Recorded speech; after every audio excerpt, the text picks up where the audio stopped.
All right, here's a question on some online stuff. How to build a sustainable online business working smart, not hard. How to keep people accountable without a brick and mortar. And I've got some notes here. Patients not following through. When I had an office, the accountability felt stronger. Online, it often feels hard to keep people in the process, especially when it gets challenging for them. This, of course, affects cash flow. And we're going to get to this cash flow piece. Then the next bit is how to keep a good sense of connection with my communities and still have a nomadic lifestyle. So the first thing I want to say on this is there's face-to-face brick and mortar and there's online. Face-to-face brick and mortar, you're going to have geographical limitations because your office is in one place, right? Or multiple places, but there's still, it's like a specific place you got to be, right? And then there's also time limitations because you've got a calendar, you got a schedule, you have appointments. That's just how it works. You have to meet people. It's a fourth dimensional contract, right? You have to meet people in this certain space, right? And then you've got to meet them at a certain time. So 3 spatial dimensions, 1 temporal dimension. So you're 4D contracted to do your fulfillment, okay? When you go online, you lose the 3 dimensions of space because you could be anywhere. Geographical freedom, right? Work from home, have a nomadic lifestyle. That's the promise of a lot of these online business models, and they can fulfill on that. The only challenge or issue is most of those models require that you have some kind of scheduling commitments, discovery calls, sales calls, Zoom calls, follow-ups, consultations, one-on-ones, group calls, whatever. There's all this shit that gets scheduled. And what's happened then is we've taken, I would say, like the worst parts of the brick and mortar, which is the time commitment, and we've replicated that online. When really, when we start to get creative, we can put proper systems in place that remove that entirely as well. I have a blank calendar for the most part. Like, you know, I've got like a dentist appointment, things like that. I don't put stuff on my schedule for work because I'm 100% online with time freedom. I don't have these obligations. The things that go on my calendar are like summit events, right? Twice a year, we do these cool weekends. That's it. That's all I'm thinking about. So the days though, you know, I fill up the day. The days are full. I've got kids, I got a family, we do all fun stuff, you know, and I also get my work done, like make videos like this, but I do them on my time. Right? And you can have this too, where you don't have to be a slave to the clock, a slave to the calendar. So just because you go online doesn't mean you're working smarter. You could be replicating the working harder. You're just doing it digitally. And a lot of that's what these models do is just, they kind of like take the stuff from real life face to face, and they don't know how to create systems that can go beyond that. This like some of our secret sauce here. There's not a lot of people, barely anybody doing anything like this. And it's not just me, like I'm some wizard, right? Because we have people, members in our group who are doing this too. They're taking annual membership, health clients, health members, patients, whatever you want to call them, depending on your jurisdiction, your legality, whatever. They're working with people and they're doing it at a high ticket, 7,000 and up, US, annual memberships. Never meet these people on the street, no calls, no consultations, nothing like that. Build a program, do it right, and they're getting better. People are getting better. It's super, super cool. So, you know, there's nothing stopping you except you don't know how to do it. You need guidance, you need support. That's why we're here, right? So this question is super cool because it's a big jump for practitioners to go from brick and mortar to online, right? I know, I've done it.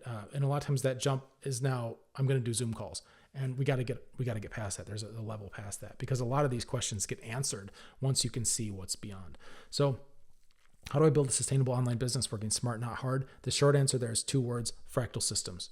That's exactly what that does. How to keep people accountable without a brick and mortar. And I think this is really interesting because it feels hard to keep people in the process, right? When I had an office, the accountability felt stronger. Online, it often feels hard to keep people in the process, especially when it gets challenging for them. This, of course, affects cash flow.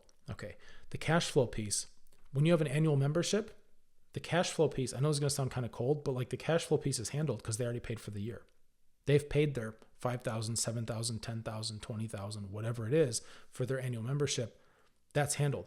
Whether the person falls off the wagon, self-sabotages, whatever, is not going to affect your cash flow at all. So you've removed yourself from that simply by nature of the offer structure and the business model, right? You don't have that exposure now where somebody's secondary gains, self-sabotage, like their adaptive challenges, the archetypes they want to play, all these things you can't control about somebody else's mindset. That's not going to affect your wallet, your financial security, nothing. So you've got to have these things in place where the relationship's built on good boundaries, and that's just understood. That's part of it, because you're not going to bail and abandon them, right? But if they abandon themselves or they abandon the program, they've paid. It's handled, right? I know this might sound kind of cold, but it's like, there's the money part. Get it handled right, and get it out of the way. And now you can focus on, instead of the financial aspect of the relationship, you can focus on the social part of the relationship, which now has to do with supporting the people without that being convoluted to your cash flow. Because we're not incentivized to help people so we get more money. We already got paid. That's not going to change. Now we help because we want to help, right? This is a whole different way to do it. It requires the practitioner have integrity and fucking care about the people and their work. I think anybody here, if you're at this table, you can check those boxes, right? So I'm kind of proceeding under the assumption you actually care about people and you want them to get better. So we need to separate the financial from the social part of the relationship, and the cash flow piece. That's an offer structure problem, right? And that can be solved. The other bit is that it feels hard to keep people in the process. This has to do with different types of people. They're going to have a certain level of problem awareness, solution readiness, motivation, right? And what you'll find, this might be a 2 birds with 1 stone kind of thing, but what you'll find is when you start to throw bigger offers at people, if you say, yeah, it's $5,000 or $10,000 or $20,000 or whatever it is to work with you, that price is going to filter out a lot of the people that don't have what it takes to stick through the program and the process, through the good times and the bad. I'm not going to make a direct correlation. I don't want to make an absolute statement here, but what I will say is that people who are going to waffle and give up and be sketchy, most of them will see a take me serious price, and they'll realize that they're not taking this thing seriously, and they won't fucking do it. They won't sign up. Your systems, your offer structure, the way you build everything will do the work of pre-removing people who can't fucking hang. They're not motivated enough. Now, the other side of this is there are some people who are super motivated and they'll do whatever it takes, except they don't have the money to meet that price point. And you can build systems around that, or you can identify those people as well. You can find things to offer them as well. You can do other things. Like, you don't have to just only, treat people that have like a ton of money or access to a ton of money, and then people who don't have access to anything, like, you relegate them. It doesn't have to work that way. The point is you create systems where you can find out who's who, because you're going to have people who don't really care and have been pretending to care. And as long as the financial stakes are low enough, they'll keep playing the game with you. And then you're getting burned out thinking, man, like, how do I get you to stay motivated? But they were never fucking motivated in the first place. The stakes were too low to filter those people out. Right? So there's a lot of nuance to this. There's a lot of grace to this. And like I said, financially, you're going to filter some people out that will do anything it takes except get a credit card. Interesting, right? What's going on there? Or has somebody really exhausted all options? I'll do anything it takes. And I'm hitting dead ends everywhere. And I really want to do this program with you. And maybe you have a scholarship situation or a hardship discount or whatever it is you want to do. You can have a pay it forward program where some of the people who are happy with your work and love your program, they're donating a little bit of extra cash into a side account. And you use that to offset a scholarship for somebody who can't afford to get in, but will do the work. This is one of the best ways. You got to be clear. I am responsible to you, not for you, right? I will be here every single day in the capacity we've agreed upon, right? If it's a chat group or whatever it is, if you're doing Zoom calls, you've got your certain amount of Zoom calls, whatever it is, you show up and you don't drop the ball. What they do with that is going to be up to them. At a certain point, you can't drag people up a mountain. You can't drag people out of hell against their will, right? You can't, you just can't. We have to let that part of our identity go. Oh, I'm a savior. I'm a healer. I'm a warrior. I'm going to go get you out of hell and save you. And I know better than you do about your own health. And how condescending is that, right? We actually have to get out of our own way. And we have to realize that the people that want to come with us are way easier to work with. And one of the ways, there's many, but one of the ways to do this is with your offer structure and with your pricing. It's one of the ways. So there's something to think about here. When I had a brick and mortar office, the accountability felt stronger. Sure, there are some parts of that, right? And the next piece of this, because it's kind of a two-parter question, the next piece of this is your community. So having a brick and mortar, you get all these awesome nonverbal implicit communication cues happening, right? Like when somebody comes in and you don't even say a word to them, but you both smile at each other. It's like you're connecting. And it feels great. And it's hard to do that online, like in a chat group or something like that. It's even hard to do that on a Zoom call, really, because you get certain things. When you, like, for example, on a Zoom call, you don't get any of the subconscious pheromones, smells, aerobiome stuff. You don't get any of the HRV, where your two fields from your hearts are interfering with each other, right? And coming to phase and becoming coherent. You don't get any of that. You don't get distance, right? Where it's like you could lean in just a little closer. You can do it kind of on a camera, but you don't get this thing where it's all this nonverbal communication. It doesn't feel the same. You can't stand next to somebody and both be looking at the same thing. You're looking fucking at each other in it's oppositional feng shui from the beginning, right? There's a lot of stuff like that. It's weird stuff, but you start thinking about it and go, okay, it's hard to replicate a real life experience online. It is. So we have options. Again, it's going to come down to your model, your structure. One of them is, like, I've got a lesson in the program here about paracosm, right? You're creating a world. A paracosm is a world. You're creating a world and you create a culture. We hit a certain point in leadership where we have to start actively creating our own culture, and that culture becomes subconscious and unites the people so that it doesn't matter if they're coming into your brick and mortar or not.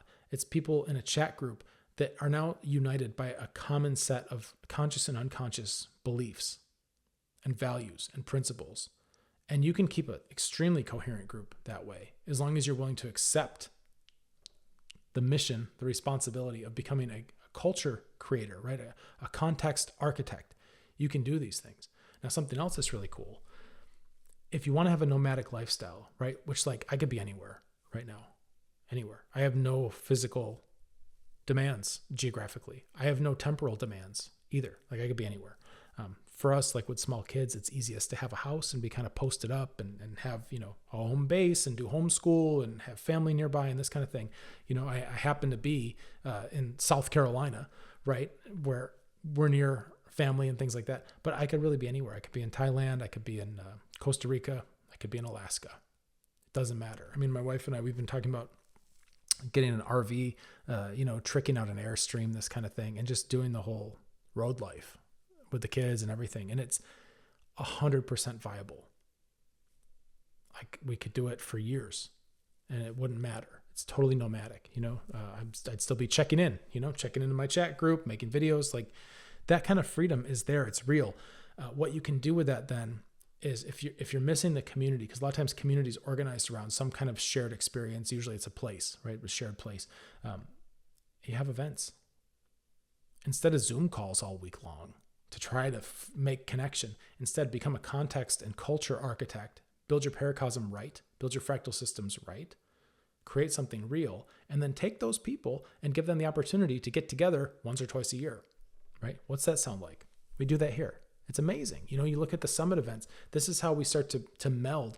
We go online and bring people closer to us. And it's the right people, because we've got a ton of filtering systems and a culture, so that when the people come, like, this is something, if you haven't been to one of the summits yet, this is something that you may not totally understand or haven't felt.